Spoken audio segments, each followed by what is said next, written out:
Oh. Oh. That concludes the opening to the presentation. I don't know how to turn this. How do you turn this thing?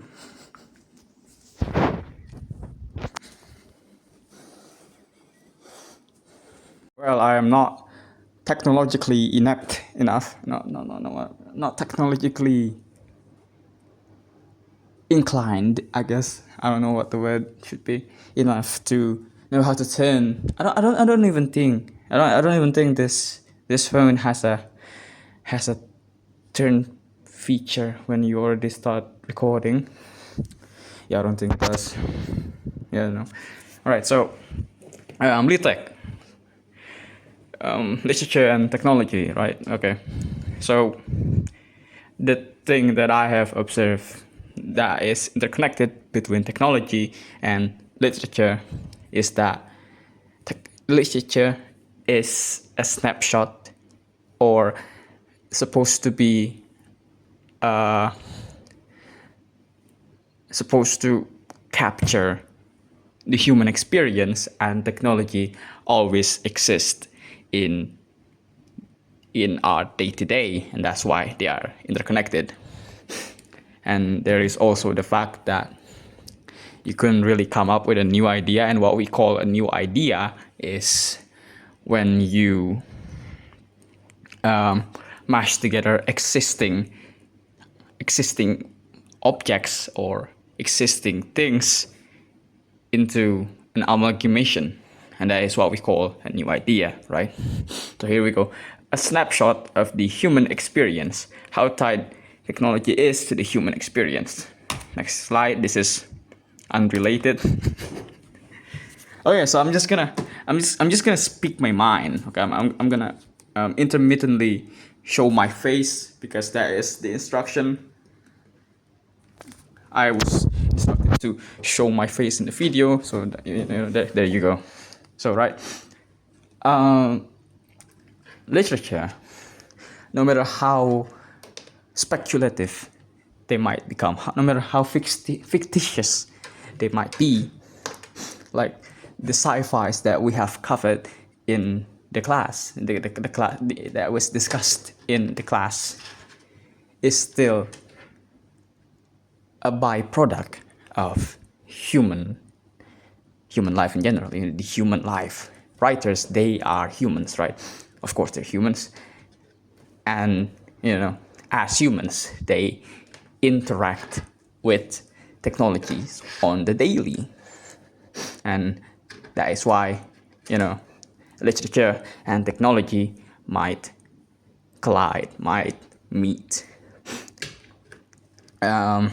And speculative science fiction that speculates about the future, about the technology that might exist in the future, happens because humans in general likes to speculate about its future, and because technology is connected with the human experience, it is also speculated by writers in literature. All right, I have gathered here some examples along with some relevant illustrations about the examples I have gathered from the materials that has been discussed in the class. There we go. We have the guns from the weapons and guns from World War Z, the novel, not the movie. The movie is kind of bad. The novel. Okay, despite this section being titled Guns from World War Z, let us first start with the Lobo or the Siet. It is an item used in trench warfare against the zombies. They are only used when they are really needed, right? And the Lobo, they are most likely inspired by real-life trench shovels, which are actually good weapons. They are actually fireable weapons. And these designs here, these holes, this might be inspired by quote-unquote tactical axes, because these axes, they tend to not be that tactical, but association with knives. This is probably even closer related to knives, because there are ridges here that might exist in the spine of a knife to parry and catch things with. But the holes in a knife make sense, because knives is you just want the edge for knives, and having holes in them makes them lighter and safe materials, while axes, you actually want the weight. You want the weight, so you don't put holes in axes. That's why it's not tactical. But that aside, this is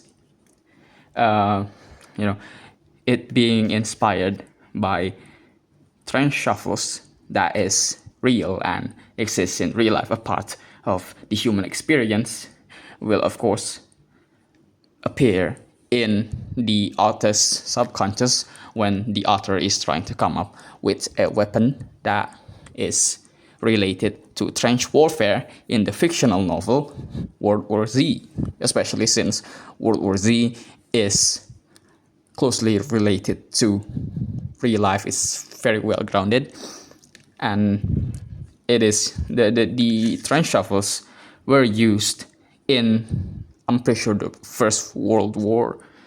So it makes sense that a novel that is depicting World War Z, a world war, but with zombies, would draw inspiration, draw things from that here.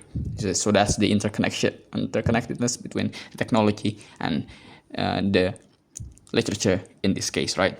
I'm going to show my face because that is the instruction.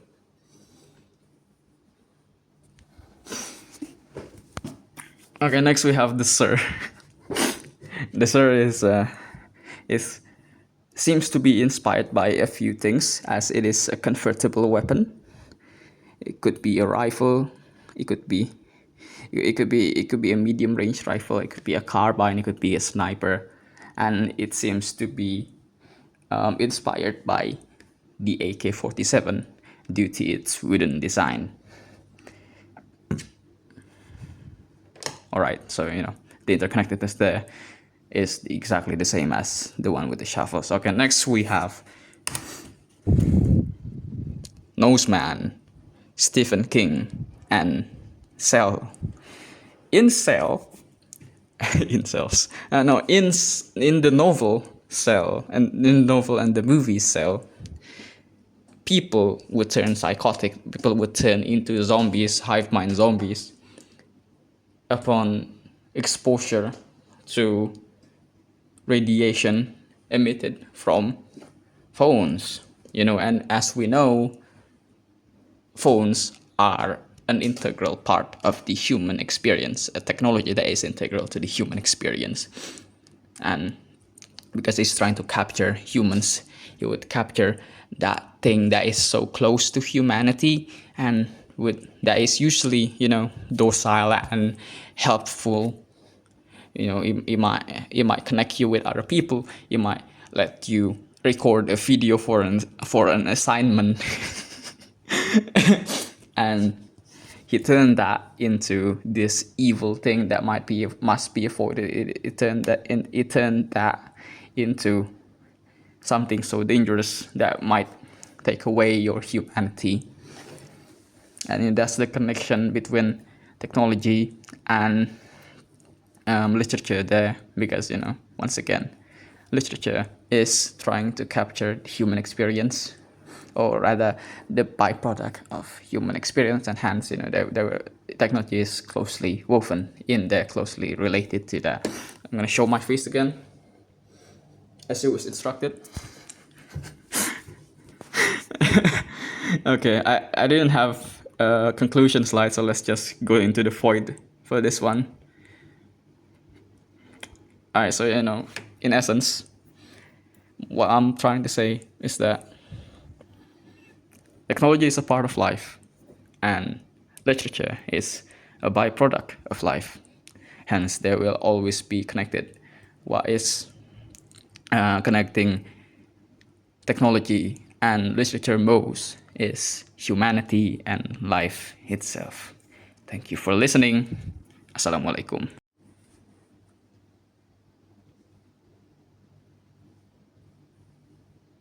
Here's the references, by the way. Can you catch this? I couldn't turn this thing over. Okay, thank you.